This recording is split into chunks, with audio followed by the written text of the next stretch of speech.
Hi everyone, ఈరోజు మనం రాజ్మా సీడ్స్తో మనం కర్రీ చేసుకుందామని ప్రెషర్ కుక్కర్లో ఒక గ్లాస్ ఈ గింజలు వేసుకొని ఒక 2 గ్లాసెస్ వాటర్ వేసుకుందాము. ఇది చాలా హెల్దీ అండి కర్రీ మటుకు. గింజలు కూడా చాలా హెల్దీకరమైనది. డయాబెటీస్ కానీ హార్ట్ పేషెంట్స్ వాళ్ళకి కానీ. ఇలా 2 గ్లాసెస్ వాటర్ వేసుకున్నాక తగినంత ఉప్పు వేసుకోండి, చిటికెడంతా. ఇంకా మనం ప్రెషర్ కుక్కర్ పెట్టేసి ఈ విధంగా మూత పెట్టుకొని విజిల్ పెట్టిన తర్వాత ఒక 5 విజిల్ ఉడికించుకోండి. మీడియం ఫ్లేమ్లో ఉడికించుకున్నారంటే బాగా మెత్తగా ఉడుకుతాయి. మళ్ళీ మనం పోపు వేసేటప్పుడు ఎక్కువసేపు ఉడకాల్సిన అవసరం లేదు. చల్లారిన తర్వాత విజిల్ తీసేసి ఈ విధంగా ఉడికించుకోనండి. ఒక 70% ఉడికిందంటే మళ్ళీ కొంచెం గ్రేవీ పెట్టేటప్పుడు అప్పుడు కొంచెం ఉడికితే బాగుంటుందండి. ఇంకా మనం పెనం పెట్టుకొని 1.5 టేబుల్ స్పూన్ ఆయిల్ వేసుకుందామండి. ఇంకా మనము ఆయిల్ హీట్ అయ్యాక తగినన్ని ఆవాలు 1 టేబుల్ స్పూన్ వేసుకుందాము. జీలకర్ర 1 టేబుల్ స్పూన్ వేసుకుందామండి. ఇంకా ఒక 2 నుంచి 3 ఆనియన్స్ సన్నగా కట్ చేసుకొని పెట్టుకుందామండి. ఇవి చిటపట అనేంతవరకు వేయించుకున్న తర్వాత ఇప్పుడు మనము ఆనియన్స్ కట్ చేసుకున్నాం కదా, అవి వేసుకుందామండి. ఈ విధంగా మూత పెట్టైనా కూడా ఒక 5 నిమిషాలు వేయించుకోవచ్చండి మీడియం ఫ్లేమ్లో. ఇంక ఇవి వేగిన తర్వాత మనం తగినన్ని కరివేపాకు వేసుకోవాలండి.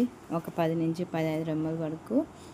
మనకు కావాలంటే పచ్చిమిరపకాయ కూడా ఒకటి వేసుకోవచ్చు అని, నేనైతే పచ్చిమిరపకాయ వేయలేదు. ఇంకా ఇవి వేగనీకి ఒక 5 నిమిషాలు పడుతుందండి. బాగా కరివేపాకు ఆనియన్స్ బాగా వేగిన తర్వాత చిటికెడంత పసుపు వేసుకున్నాక ఇంకా 2 నుంచి 3 సెకండ్ల వరకు ఈ విధంగా కలుపుకున్న తర్వాత మూత పెట్టేసేయండి.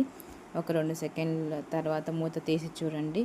ఆనియన్స్ అన్నీ కరివేపాకు అన్నీ బాగా వేగిపోయి ఉంటాయి. ఇప్పుడు మనము 2 నుంచి 3 టమాటాలు బాగా మాగినోటి అయితే ఈ విధంగా సన్నగా కట్ చేసుకొని టమాటా అనేది బాగా వేగిపోవాలండి. మీకు కావాలంటే మిక్సీలో అయినా గ్రైండ్ చేసుకొని వేసుకోవచ్చు. మిక్సీలో గ్రైండ్ చేసేదానికన్నా ఈ విధంగా కట్ చేసుకుంటే చాలా టేస్ట్ డిఫరెంట్గా ఉంటుందండి. ఒక 10 నిమిషాలు మీడియం ఫ్లేమ్లో మూత పెట్టేసి తీసి చూడండి. ఈ విధంగా టమాటా అనేది వేగి ఉంటుంది. ఇంక ఇప్పుడు మనం మసాలా అనేది వేసుకుందాము. 1/2 టేబుల్ స్పూన్ కారం పొడి అనేది, కారం ఎక్కువ ఉంటుందని 1/2 టేబుల్ స్పూన్ వేస్తున్నాను. తక్కువగా అంటే 1 టేబుల్ స్పూన్ వేసుకోండి. అలానే ఉప్పు 1/2 టేబుల్ స్పూన్, ధనియాల పొడి 1/2 టేబుల్ స్పూన్, గరం మసాలా చిటికెడంతా వేసుకొని ఈ విధంగా కలుపుకున్న తర్వాత 2 నుంచి 3 సెకండ్ల వరకు కలిపిన తర్వాత మూత పెట్టేసేయండి. ఒక 5 నిమిషాలు ఇవన్నీ బాగా వేగిపోతాయి. ఉప్పు కారం బాగా పడతాయి ఆనియన్స్కి. ఆనియన్స్ కూడా పేస్ట్ చేసుకోవచ్చు, కానీ ఈ విధంగా చేసుకొని చాలా బాగుంటుంది. ఇవన్నీ వేగిన తర్వాత మనము రాజ్మా సీడ్స్ బాగా ఉడకబెట్టుకున్నాం కదా, ఆ వాటర్ పాడబోయకుండా ఉడకబెట్టిన వాటర్ దీంట్లో వేయండి. చాలా అంటే చాలా బాగుంటుంది. ఇప్పుడు ఉడకబెట్టిన వాటర్లో పోషకాలు చాలా ఎక్కువగా ఉంటాయండి.